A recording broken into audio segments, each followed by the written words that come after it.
El purgatorio entonces está en esta situación de que se arrancó, que fue una gran decisión del gobierno de Aristóteles Sandoval, pero no se terminó y está ahorita parado también. Segundo acueducto, Chapala-Guadalajara, otro fracaso de la política. No es posible que los ambientalistas crean que construir el segundo acueducto es contra Chapala cuando estamos trayendo agua por la vieja vía y se está evaporando prácticamente la mitad del agua. Aparte de la contaminación, por venir a cielo abierto justamente, esto es un problema ambientalmente tremendo, porque además el costo de potabilización que tiene el agua que viene por Atequiza es mucho mayor que el acueducto que viene de Chapala. Pero no hay política, no hay comunicación. La gente piensa que queremos sacarle a Chapala el doble con los dos acueductos, y eso está sentado en el imaginario del poblador de Guadalajara, el abuso sobre el lago de Chapala. Tendríamos que entender que Chapala y el Bosque de la Primavera son los dos imaginarios socioambientales más importantes de la ciudad. Y si nosotros no le garantizamos a la gente que Chapala no solamente no se va a perjudicar, sino se va a beneficiar con esta obra, vamos a fracasar. Y la sensatez de construir segundo acueducto para que en un momento de emergencia la ciudad no se quede sin agua, pues quedó postergado, pese a que son 40 kilómetros contra los 100 kilómetros del Zapotillo, hablando de distancias, y contra el efecto que tiene sobre otras cuencas el hecho de traer el agua de tan lejos. Entonces, es nuevamente el fracaso de la política.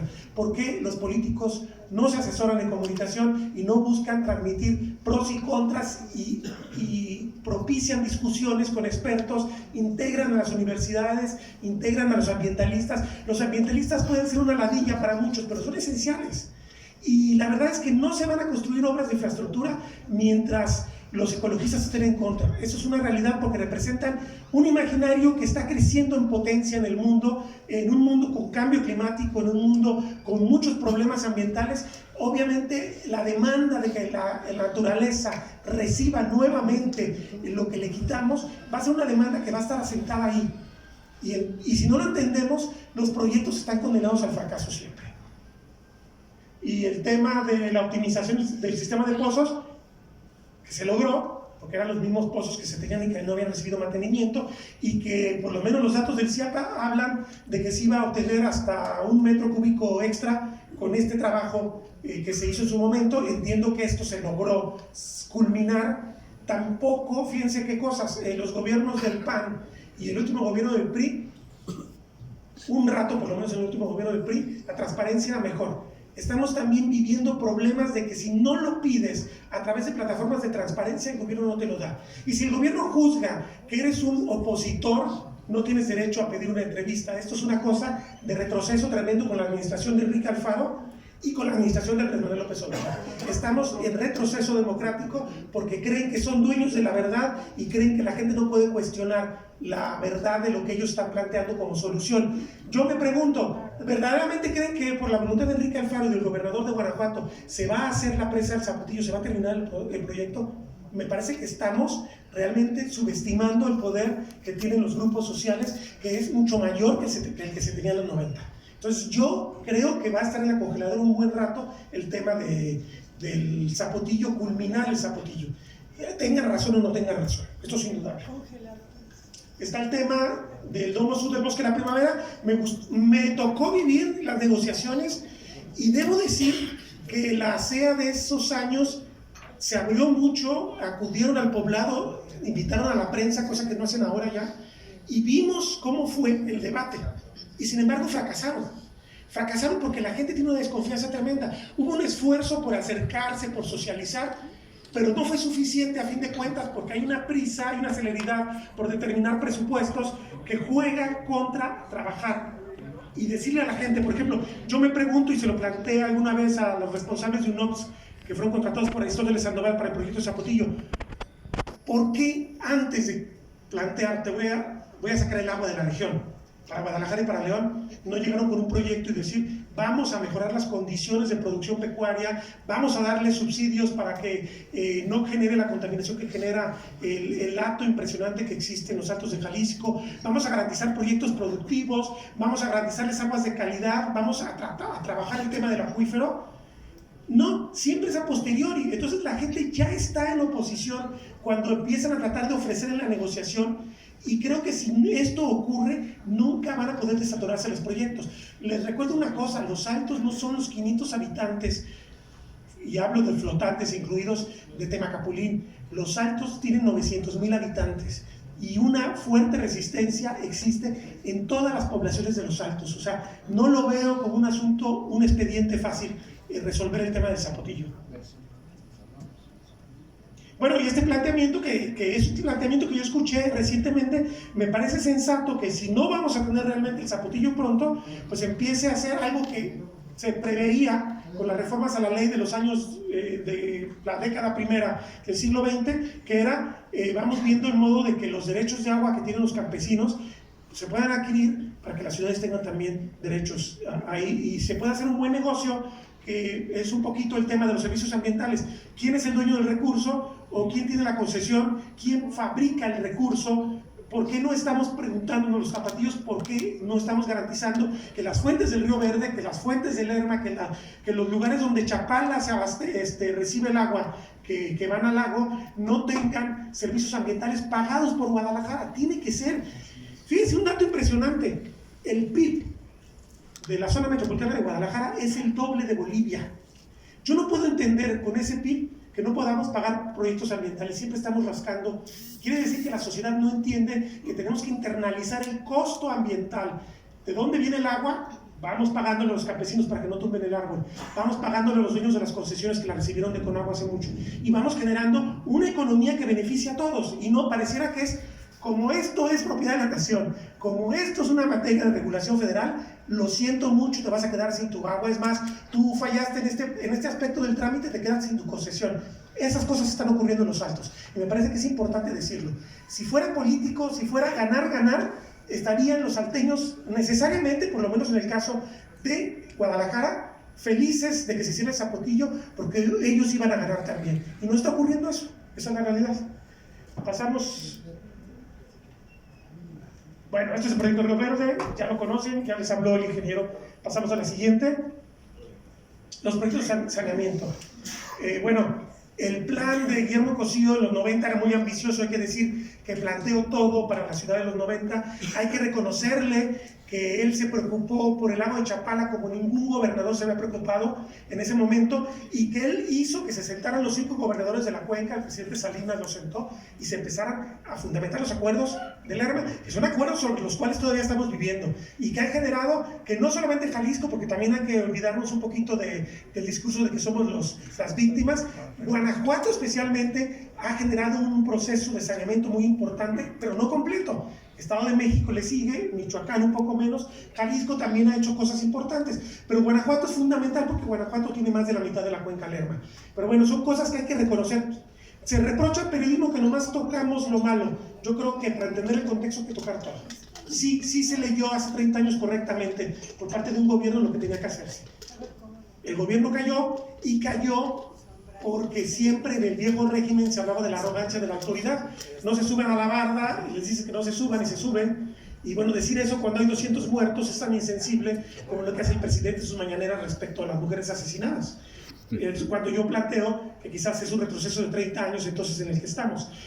Esto motivó un problema político, motiva el fin del gobierno de Guillermo Cosío, y se vivieron muchos avatares a lo largo del tiempo. En el crédito japonés, como les mencioné, estaba planteado el saneamiento. No le iba a costar a la ciudad, obviamente la operación sí le iba a costar. Estaba en la primera era de Arcediano con la Comisión Estatal del Agua que dirigía Enrique Daud Flores, el planteamiento primero de hacer plantas al interior metropolitano para crear un mercado de reuso del agua que era muy interesante, y después se decantó por las macroplantas cedidas o concesionadas pues a un solo operador. Y bueno, terminamos con Agua Prieta y el ahogado.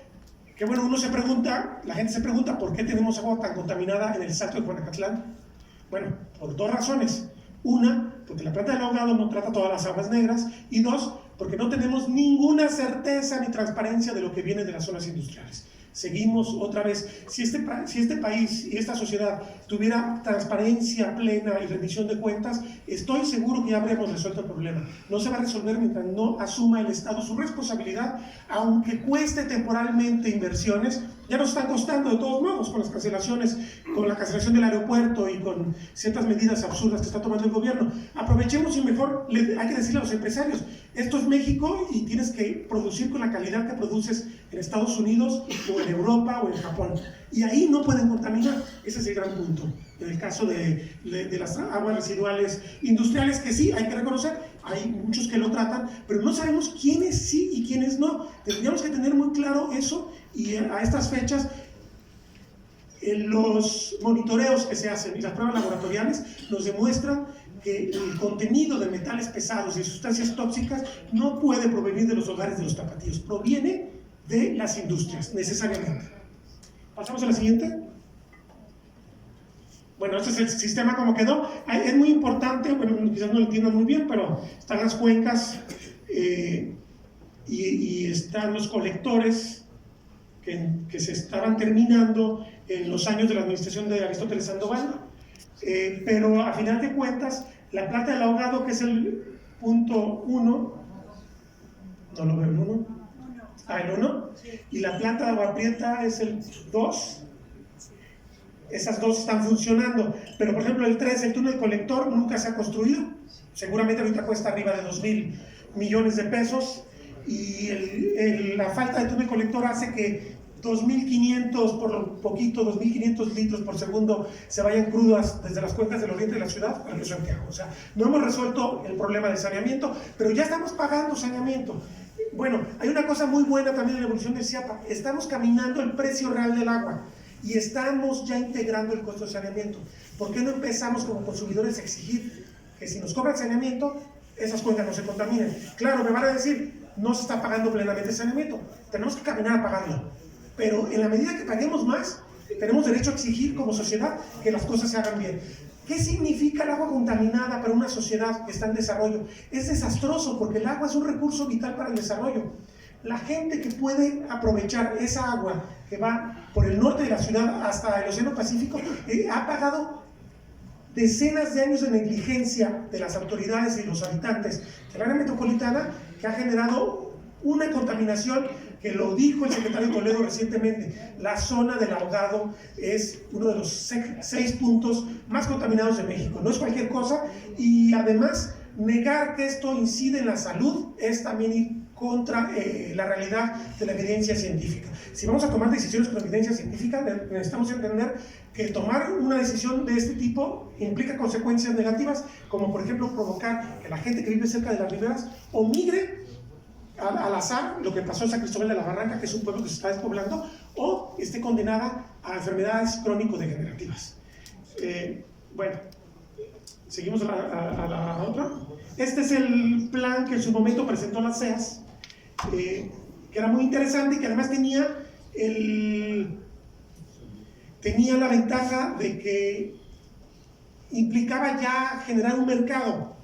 Me parece que este era un primer punto muy importante que había que dar paso, porque podríamos liberar una buena cantidad de agua potable de primera calidad que recibimos a través de nuestras plantas potabilizadoras, y podríamos destinarla realmente para lo que es necesario.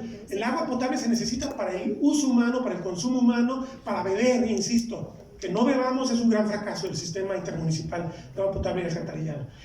Necesitamos el agua para eso. No la necesitamos para procesos industriales, dependiendo de las industrias, pero en general no. No la necesitamos para riego de parques y jardines. No la necesitamos para un montón de cosas que se hacen en los comercios y que se puede utilizar esa agua de segundo uso, y sobre todo por la calidad que está generando, de acuerdo a los contratos, la planta de saneamiento del ahogado.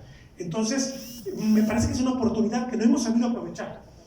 Otra cosa que tiene de virtuoso esto: nosotros le mandamos un mensaje claro a los habitantes de los Altos, o a los habitantes, o a los defensores de Chapala: realmente te pido el agua porque la necesito, ve lo que estoy haciendo para tratar de garantizar el uso. Recordando algo, pese a que estamos actualizando el precio real de la tarifa, que estamos a punto de llegar, por lo menos en cuanto al costo de producción del agua, el agua sigue siendo el servicio más barato que existe. Si ustedes lo comparan con el internet, si lo comparan con la televisión con cable, si lo comparan con la luz, realmente es un servicio barato. Pero aquí necesitamos un relato que convenza a los habitantes de la importancia de que realmente el agua de primera calidad les va a ahorrar los garrafones y les va a propiciar que no se enfermen. Son dos cosas fundamentales, pero sobre todo que entiendan que van a beneficiar a muchos fuera de la ciudad si se logra este esquema. Pasamos a la siguiente rápidamente ya para terminar. Bueno, aquí estoy un poco haciendo el resumen de lo que hemos comentado de la problematización. Una cosa que hay que mencionar respecto a la expansión de la ciudad: es terrible que nos pongamos a pensar que dejar descansar el acuífero va a hacer en automático que se vuelva a llenar, cuando los lugares donde el acuífero tenía alta recarga, sobre todo el poniente de la ciudad, están en fase de urbanización. Tendríamos que entonces pensar cómo vamos a diseñar o rediseñar esa ciudad para que realmente esa agua vuelva a entrar al acuífero en las zonas, e incluso generar un decreto de protección para la parte que no está ocupada de Tezistán, que me parece fundamental. Tezistán es un privilegio de Guadalajara y lo estamos arruinando, y ver de qué modo vamos a lidiar y a tocar. Volvamos al tema de la conjunción de los problemas. Resolver el tema de las inundaciones, que es un problema que los datos del CIAP hablan de 600 a 1,000 millones de pesos de costo de pérdidas por año. Va también aparejado un poco con el tema de cómo manejamos la cuenca y cómo generamos procesos de reintegración del ciclo del agua. Entonces tendríamos que empezar a entender que si no vamos manejando en todos los componentes del ciclo del agua soluciones, pues en realidad estamos solamente tapando un hoyo para que se destape otro. Bueno, esto era lo... Y bueno, pasamos al tema de la gestión integral del agua ya para terminar. Esto, bueno, aquí está el tema de qué es la gestión integral del agua en la Ley de Aguas Nacionales, artículo 3. Y bueno, no hay nada que discutir. Está en la ley y tenemos que cumplir. Los organismos operadores deben cumplir, las ciudades deben cumplir, las sociedades deben cumplir. Y la gestión integral del agua implica que tenemos que preocuparnos ¿por qué? Por el agua cuando se recarga, por el agua cuando llueve, por el agua cuando corre con los ríos, por la calidad de esa agua, por el agua cuando la utilizamos, por el agua cuando la descargamos. No podemos hacernos que no entendemos esto, porque si no lo entendemos, no resolvemos ni las inundaciones, no resolvemos el abastecimiento, no resolvemos el saneamiento, y nos va a costar más caro seguirlo resolviendo seccionalmente con megaproyectos. No digo que los megaproyectos estén mal, pero digo que ustedes como gremio, por ejemplo, sería interesantísimo que empezaran a pensar otro tipo de soluciones que acompañaran los megaproyectos para que justamente llegáramos al tema de la conjunción y lográramos retomar ese círculo virtuoso que demanda el ciclo del agua y que hemos perdido justamente por el caos de la urbanización. Pasamos a la siguiente. Un grupo de expertos del Congreso en 2017 le hizo al legislativo un análisis tanto de lo que en su momento la UNOPS presentó como solución para el tema del zapotillo del gobierno del estado y cómo funcionaban las instituciones del estado de Jalisco. Y bueno, estos expertos de diversas universidades señalan el defecto de un concepto limitado de oferta y aprovechamiento del uso público urbano. No existe una política complementaria para el manejo de agua en otros sectores, empezando por el uso agrícola. Conceptos como ciclo urbano de agua y aprovechamiento integral están omitidos. No hay plan de recuperación o restauración de equilibrio ecológico, porque la norma de caudal ecológico no es obligatoria. O sea, hay una serie de cosas que están todavía ahí, solamente conceptualizadas, y que parece que es necesario levantar la voz para decirlo, para que se empiecen a tomar decisiones. Lo cierto es que si no lo tomamos, no va a ser por quedar bien con los ecologistas, va a ser porque el futuro de la ciudad está en esto. Fíjense una cosa impresionante, ahora que se ha debatido el tema del Bajío y el decreto del gobernador, que es un buen decreto, hay que decirlo, por lo menos en espíritu, ya un amparo lo suspendió. Vamos a ver, insisto yo, me parece muy interesante la lucha jurídica que implica esta nueva toma de decisiones que requiere una ciudad como Guadalajara. Pero me impresiona mucho que algunos de los que no quieren que lleguen otros a habitar el Bajío, por muchas buenas razones, se están beneficiando, por ejemplo, pozos de agua de uso agrícola que adquieren para irrigar campos de golf. Estas son cosas que son inaceptables, que una ciudad no puede considerar normales, porque entonces estamos subsidiando este tipo de usos y cuando parece que estamos haciendo las cosas bien, pues entonces probablemente estamos generando privilegios nuevos. Tenemos entonces que tener mucha claridad de cómo es el territorio, de qué derechos hay en él y de cómo se están manejando estos derechos. Hay mucho abuso con el tema de las concesiones y mucho abuso con el tema del afloramiento de pozos, que es uno de los problemas serios que tiene también la ciudad y que tendría que ser de un orden público su control, porque esa agua tiene que ser para la ciudad. Y ahí el CIAPA tiene que entrar y recibir más poder para poder controlar ese tipo de cosas. Pasamos a la siguiente.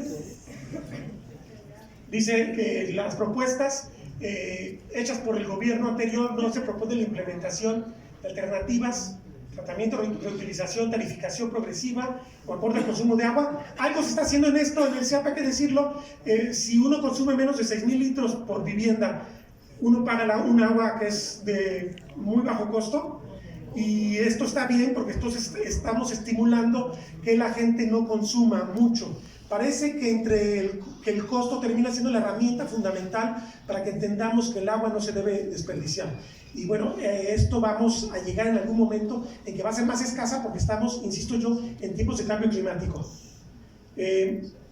La gestión de Cuenca, la visión de Cuenca, perdón. Si no entendemos que la Primavera, que el Valle de Tezistán, que la zona norte de Zapopan forman parte de la cuenca de Atemajac, no vamos a entender entonces nada, porque nos va a dar lo mismo que eso se urbanice. Es vital entonces entender que ese proyecto de cinturón verde que está en ciernes tendría que ser también de alto interés público, porque estamos rescatando y salvando zonas de alta recarga de agua. Sigue siendo el acuífero de la ciudad una garantía frente a los riesgos que implica el avance de certificación. Los Altos es una zona de frontera con el desierto mexicano. Lo que prevén los programas y los diagnósticos de cambio climático, que por cierto existen, pero no se consideran en la planeación no entiendo yo por qué se hacen planes y se dejan en cajones distintos. Tendría que ser el tema de cambio climático el gran tema que rigiera toda la toma de decisiones. Tendríamos que entender, por ejemplo, que Chapala le da a Guadalajara menos de 200 millones de metros cúbicos, pero posiblemente sin la relación simbiótica con Guadalajara, Chapala habría perdido mucho hace mucho tiempo.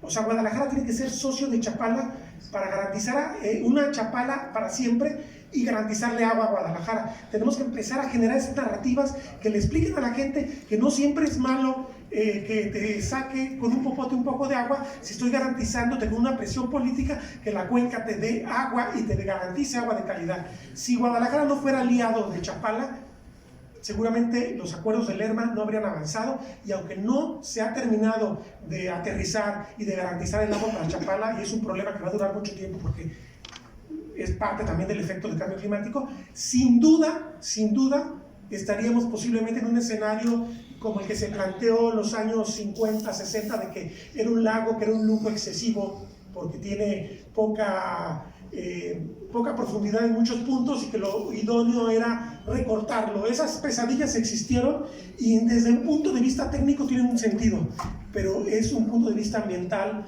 y además el imaginario, la utopía de lo que Guadalajara quiso ser alguna vez, no se puede entender sin Chapala y sin la Primavera. Entonces tenemos que retomar otra vez el todo, la integración del todo, para volver a plantear una solución de agua que implique justamente todo el territorio y todas las cosas que ocurren en este territorio.